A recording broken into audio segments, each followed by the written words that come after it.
I bow to all the seekers of truth.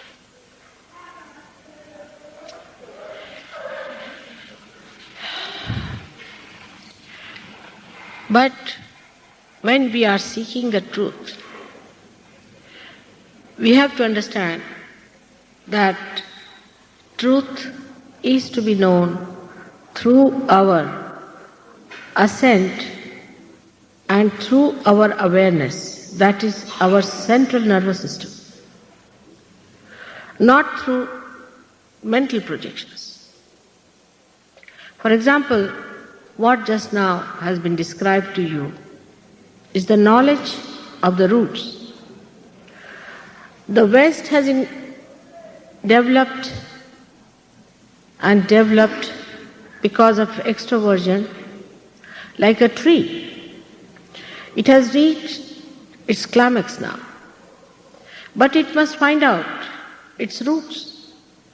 If the tree is not sustained and nourished by the roots, it is quite possible that it will topple down in no time. So, we have to learn, I think, from India so much about the tree, but perhaps you have to learn something from us about the roots. When we are developing outside too much, the biggest problem I face is that people take easily to something that is new. They are charmed by anything that is out of the way, something new. But, what's the playing?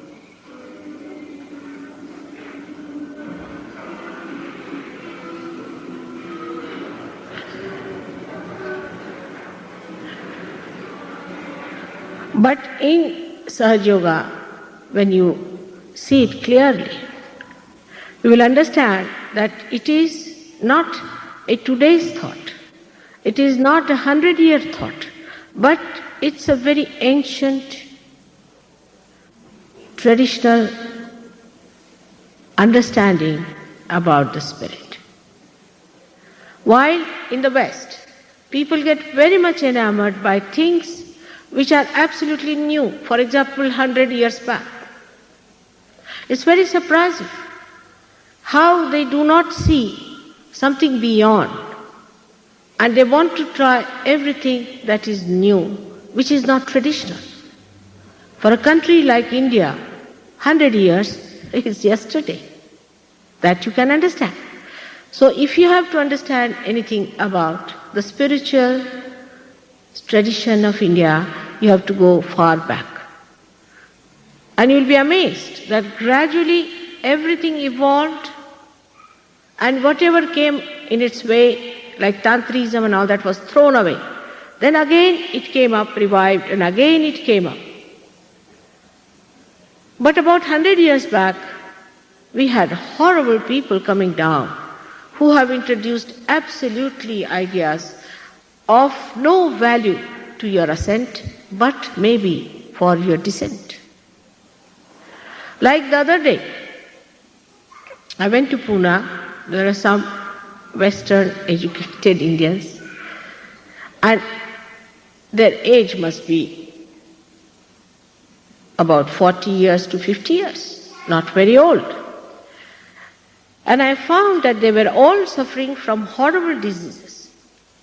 From diseases like high blood pressure, paralysis, kidney trouble, liver trouble, cirrhosis, all kinds of diseases they had. And when I asked them, how did you develop these diseases?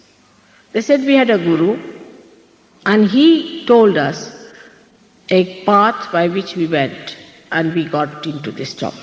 I said, what was the path? What did he tell you? They said, have you heard about Shaktipat? I said, I've never heard. Where did you read it? Where is it written? Nowhere in the tradition it is written, in no book, nowhere.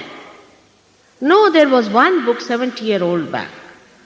Just imagine 70 years. What is 70 years? I am 63. So what is 70 years? One gentleman wrote a book. His name was Vishnu Tirth. I got the book and I was amazed at that book. All that was written was something out of the blue. Arunopai, Tarunopai, some words which are not even Sanskrit words. And then this word Shaktipat was there. And it was written that when sometimes you get this Shaktipat, people start jumping like frogs. And with all the brains intact, people accepted such absurd statements that you just take out your clothes, you start dancing, you start jumping, you behave like a frog. Are we going to become frogs? Use your brains. Are we going to take out our clothes like primitive people? What are we going to do? What are we supposed to get? This evolution up to human level is all right. What is beyond that? What is said? In any book whatsoever, take it Bible or go to Quran or go to any book, Zen, go to Buddhist books of Dhammapad, or you go to any other Shastras like Vedas, they have talked of Kundalini all right. Up to the time of Kabira, which was hardly 1600 years, up to the time of Gyaneshwara was hardly 1200 years. Nobody said these things about Kundalini, that it makes you jump like a frog, or it burns you off, or it gives you blisters. No one has said that. But people believed into these things blindfolded, because perhaps they didn't know, they were naive. And it was something new that the Indians believed into. They thought it's coming, because that book was translated in English language, and when it comes from England, then more acceptable to westernized Indians than it is from India. And most untraditional the whole thing was. But as a result, they were all sick people, very, very sick. And the Guru has died now, but made a big money, very big money himself. Nowhere in the books is written that a guru takes money or lives on the earnings of the disciples. Nowhere. And if he does that, then it is regarded as a person who is not a guru, who is a devil. Any book you open, there's a description. Guru Nanaka has described these gurus so elaborately that we cannot have any doubts about these people who are giving you such funny new ideas. All kinds of ideas are working out in the West. I'm amazed how people have accepted them. The traditional idea is the same as told by Christ to Nicodemus. He said that you are to be born again to understand God. As Sri Krishna has said that you have to be the spirit, otherwise you will not know what God is. You have to be the spirit. Buddha went to this limit, that he said, don't talk of God, don't talk of anything, just talk of self-realization. Just get to your spirit. That's what he wanted to delimit human beings who just become so ego-oriented that they start thinking they are gods and things like that. And Zen, Viditama, who started the Zen system, went even further or lower than that. He said, no, don't talk even about the spirit. Just talk about thoughtless awareness. That's the first step. Let us get it. All Zen expressions in art, in garden, in anything that they have is to create that state within us so that we become thoughtlessly aware. It's not thoughtlessness, but it is thoughtlessly aware. That is, when one thought rises, it falls off, and another thought rises, it falls off. We live on the cusp of the future and the past. But to be in the present, we have to be in the center. For that, Kundalini awakening is the solution. Holy Ghost now. No one knows what is Holy Ghost. They make a dove, because perhaps the dove must have brought the olive branch to show the peace, so they might have used that symbol. It's all right. But nothing more than that. Nobody knows what is the Holy Ghost. Even the Archbishop of Canterbury doesn't know. Yes, he was asked, I saw it with my own eyes, I could not have believed it. On the television he was asked, what do you think about Holy Ghost? He says, I am agnostic. So the person who was interviewed is a well-known person.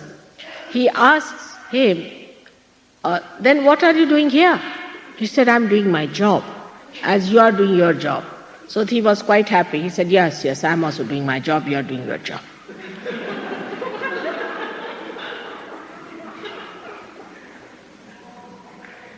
Now the problem is that the way they organize religion, they really try to bolt Christ into churches.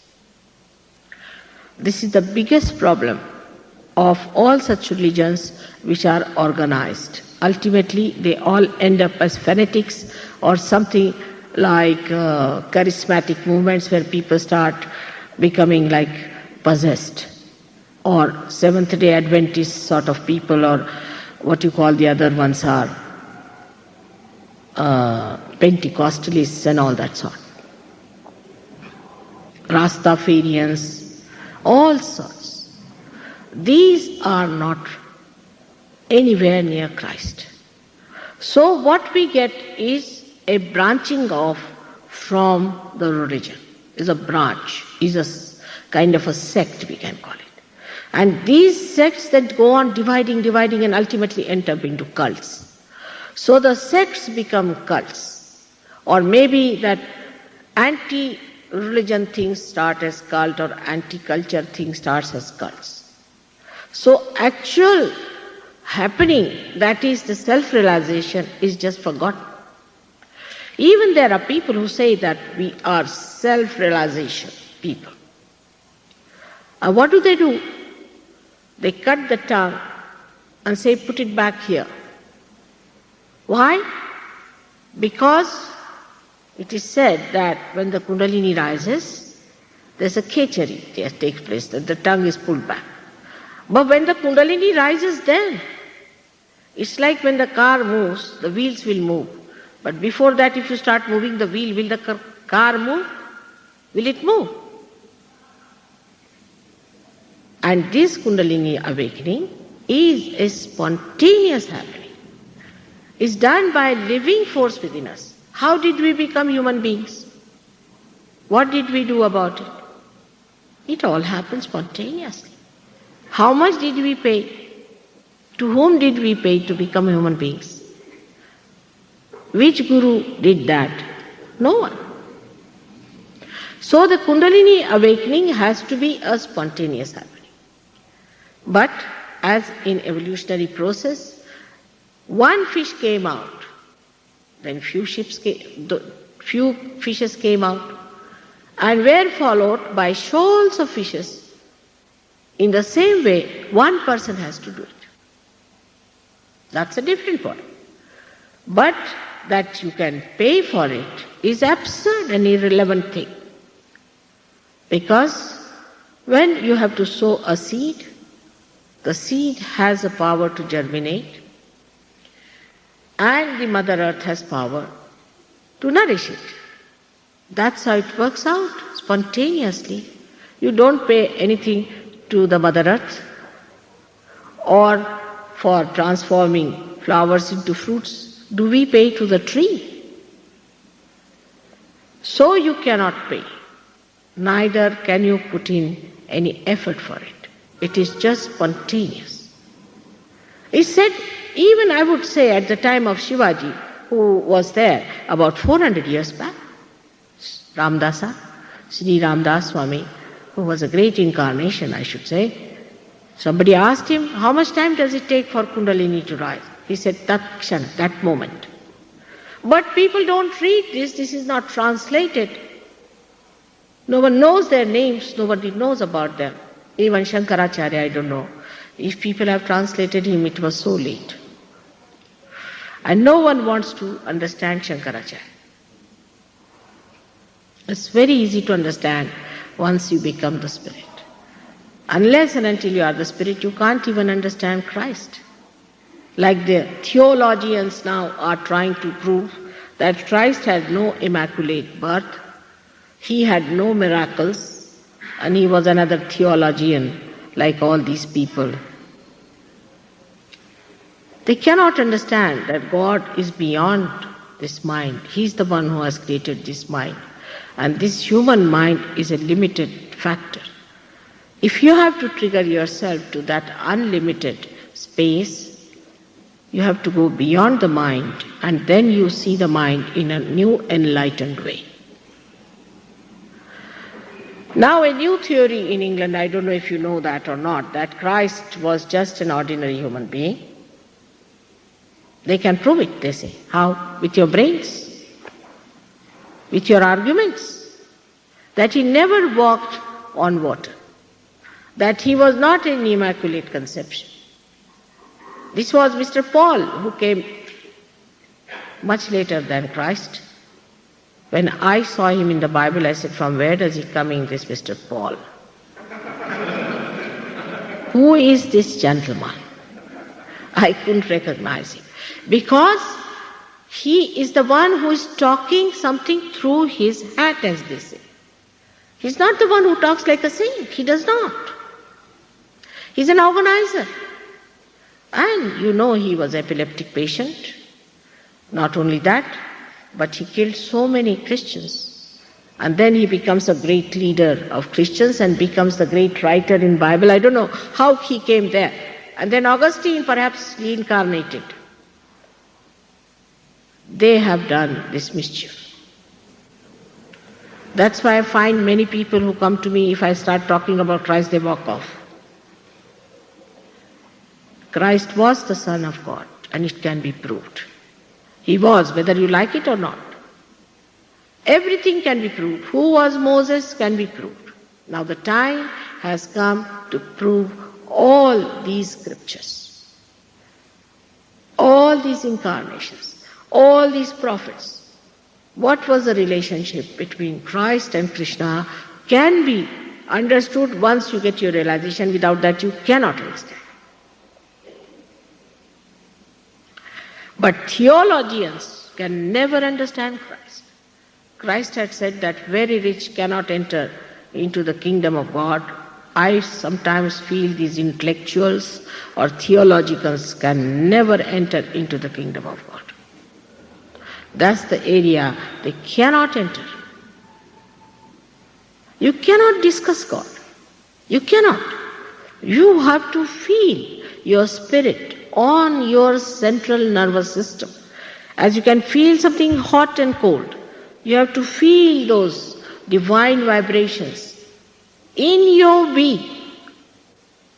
Unless and until that happens, we are living with falsehood and fraudulent things which are just imposed upon us. Anything can be imposed. People are so vulnerable. Like here I find some image is created. Some sort of a funny image is created. Everybody tries to be that.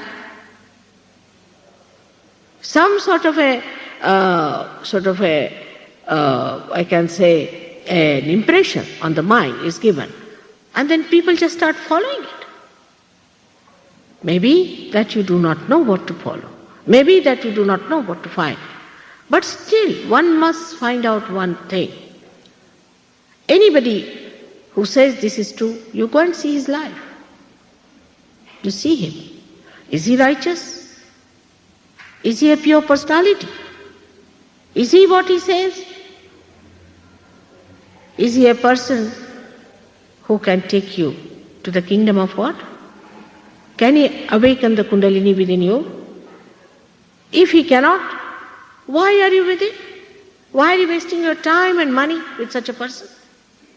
And also see the disciples. Are the disciples who are, what sort of a life they lead? Are they compassionate? Are they knowledgeable? Are they kind? Or the disciples are like mad people you see going on the street singing the song of their gurus? You want to join them?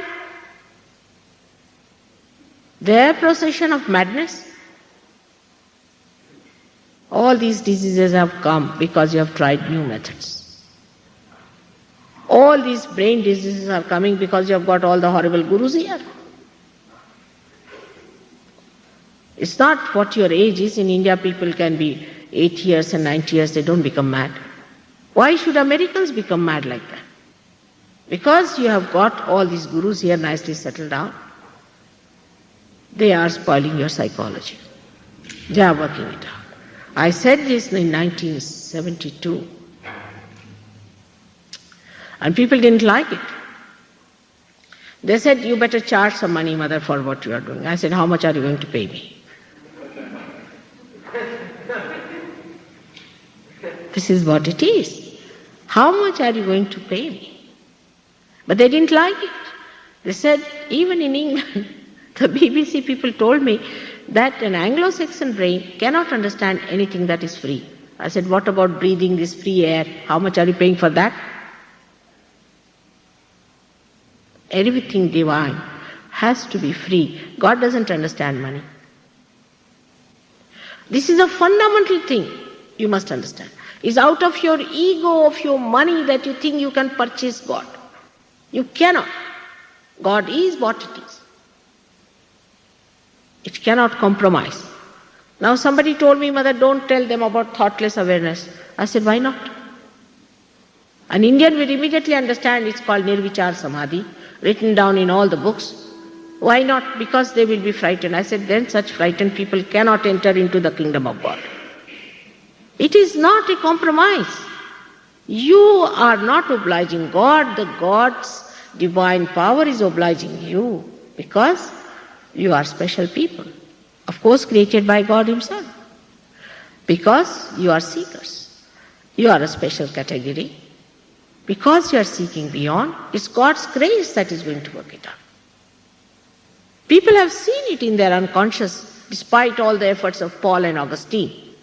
I went to see a church in Venice, and I was amazed. They showed all the disciples sitting, 12 of them, and I saw their kundalini on top of their head, like a red thing coming up.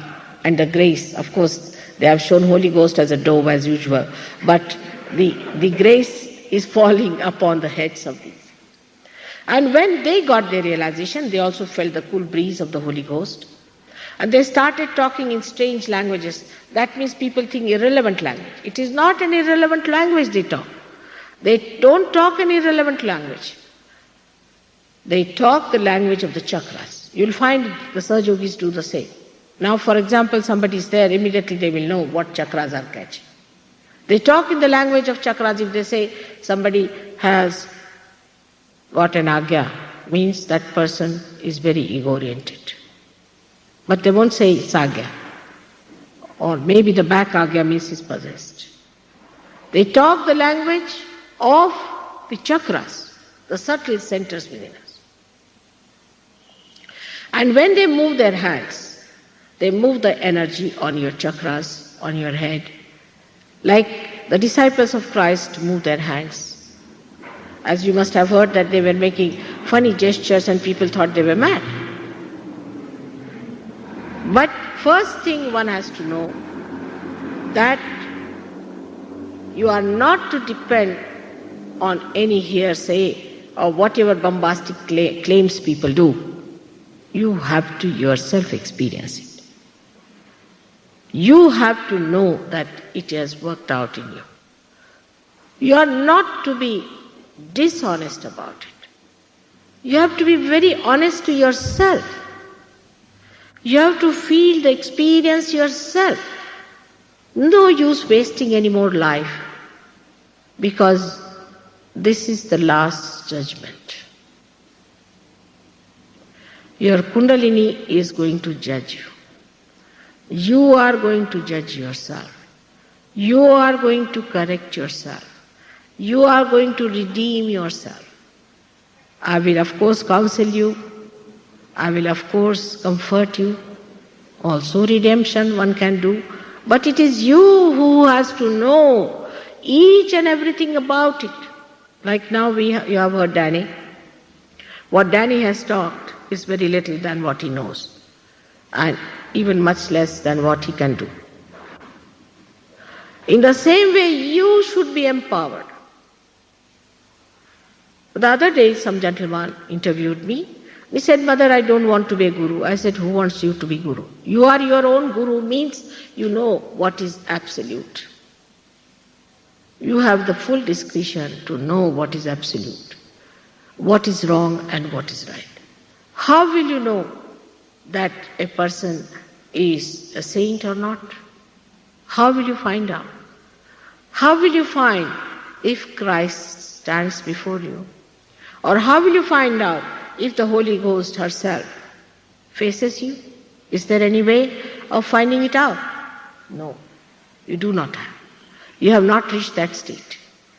That sensitivity has not come into you. So what is missing is the spirit. That spirit has to shine into your awareness by which you feel. When you ask a question, if it is the truth, you start feeling the cool breeze, like a computer, as if the whole being is enlightened, and you become the communication of the truth and the absoluteness of spirit. Then you can raise the Kundalini of others. Like one enlightened light can enlighten another light. But the light which is not enlightened cannot enlighten another light. So you can enlighten other people, you can give them realization. That is happening everywhere. And I must say, despite the fact I think 5 times I've been to New York itself, and I don't know why Americans are not so good for Sahaja Yoga. They don't work out. I don't know why. What's the reason? I just still cannot understand. There are so many seekers born in this country. I came in 72. Most of the gurus came after me. Perhaps some 1 or 2 came earlier. Of course, now they are suffering from the pangs of those gurus, no doubt. But somehow, I find Americans are lagging behind. Europe is very fast growing. India is, of course, much more. If I go to India and stay there, even for a year, I'm sure I can do much, much more. But I don't know why Americans are not trying for the reality. Of course, I must say they are great seekers. They are after the truth. They are not frivolous people. I do not know the justification. Why? Americans are very slow-growing Sahaja Yogis. They don't want to have yoga in the real sense. Why? I don't know. Even if they get realization, they do not practice it and they cannot go deep into it. I cured a man suffering from AIDS. I did. I told him, you have to practice Sahaja Yoga after this. He did not. Again he went back to the same habit and now he is dying. That's what it is. When you enter into the kingdom of God, you have to practice it. You have to settle yourself and establish yourself. If you cannot establish yourself, then you again go like up and down. That's not the way. Only a person of that understanding can get to Sahaja Yoga. Actually, I had decided last year that I'll never go back to America. It's out of my mind. But I know you are seekers, and I know you are suffering. I know that you are the ones who want self-realization. But you are attacked. You are under attack of the falsehood. So I want, please understand that you are not Americans. You are part and parcel of the whole. You have to become that.